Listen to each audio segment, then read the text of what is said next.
Professor Velthari's xenobiology lecture hall fell silent as the reinforced containment unit was wheeled onto the platform. The crystalline structure hummed with containment fields, and inside a Krevath prowler paced with predatory grace. Its 6 eyes gleamed with intelligence and hunger, while razor-sharp appendages clicked against the barrier with unsettling rhythm.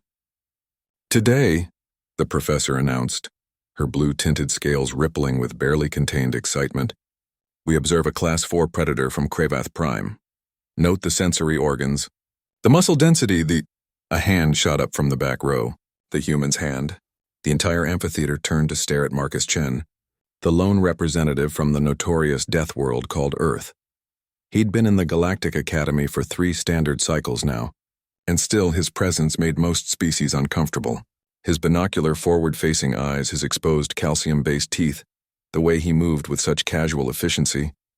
Everything about him screamed apex predator. "Yes, human Marcus." Professor Velthari's voice carried a hint of wariness.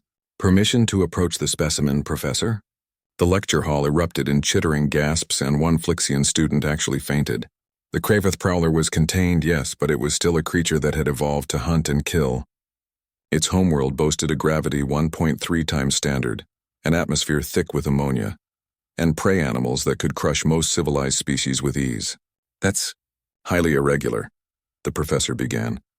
But Marcus was already standing, moving down the stairs with that peculiar human gait, bouncing slightly with each step, conserving energy in a way that suggested his species had evolved to pursue prey across vast distances. "I'll stay outside the field," Marcus assured her. "I just want a closer look."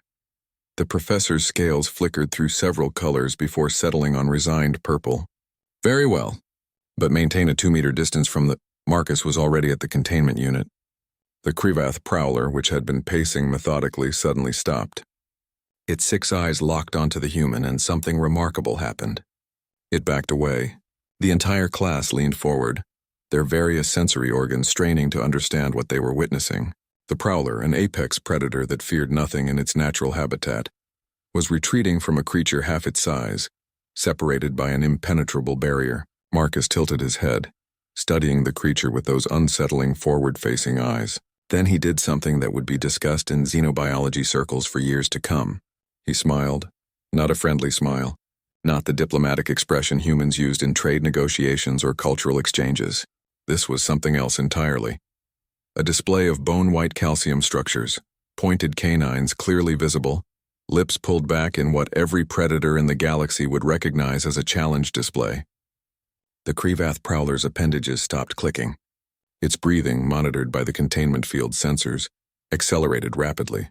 One of its 6 eyes began twitching. "Fascinating," Marcus murmured, leaning closer to the barrier. "Professor, has anyone noticed the stress pheromones it's releasing?" Professor Velthari checked her instruments, and her scales went pale. That's impossible. The Krevath prowler doesn't have a fear response. It's been documented across 17 standard studies. "It does now," Marcus interrupted, not taking his eyes off the creature. "Look at the muscle tension in its hindquarters. Classic flight preparation. And see how it's positioning itself to keep maximum distance while maintaining visual contact? That's prey behavior." A Zentari student brave enough to speak raised a tentacle. But you're smaller than it. You have no natural weapons. Your species has no venom, no armored hide, no, Marcus agreed, finally turning to face the class. His smile had softened now, becoming almost apologetic. "But my species doesn't need those things. We have something better." He gestured to his head. "We have persistence. On Earth, my ancestors would chase prey for days, literally days, until the animal collapsed from exhaustion. We have thermoregulation." He touched his skin. "We can cool ourselves through perspiration, allowing us to run in heat that would kill most predators. We have throwing arms." He extended his shoulder, rotating it in a way that made several students recoil. "Capable of hurling projectiles with lethal accuracy." Marcus turned back to the prowler, which was now pressed against the far side of its containment. "But most importantly, we have pattern recognition and strategic thinking. We don't just hunt, we outsmart, we track, we plan. We coordinate." He paused, his expression growing distant. "Every predator in the galaxy evolved to ambush or overpower. Humans, we evolved to outlast, to chase, to never ever give up. We're endurance hunters from a death world where nearly everything is trying to kill us, and we survive by being more stubborn than death itself. The lecture hall was absolutely silent. Professor Velthari's scales had cycled through every color in her species' emotional spectrum before settling on a deep, respectful violet. Human Marcus, in all my years of xenobiology, I have never seen a Class 4 predator display fear toward an unarmed specimen of another species. Marcus shrugged, a very human gesture that his classmates had learned meant casual acceptance. It's instinct, Professor. That prowler has never encountered a pursuit predator before.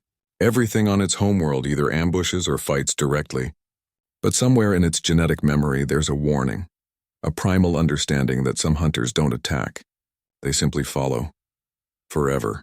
Until you can't run anymore. He stepped back from the containment unit. The scariest predator isn't the one that's faster or stronger. It's the one that never stops coming. As Marcus returned to his seat, the Krivath prowler remained pressed against the far wall of its containment, 6 eyes still locked on the human who had just redefined the class's understanding of what made something truly dangerous.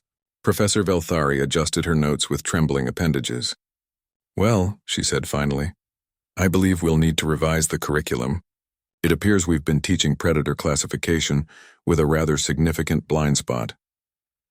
From the back row, Marcus Chen, human, Deathworlder, and apparently the most terrifying creature in the room, simply nodded and began taking notes for his next exam. The Krivath prowler didn't stop watching him for the rest of the lecture.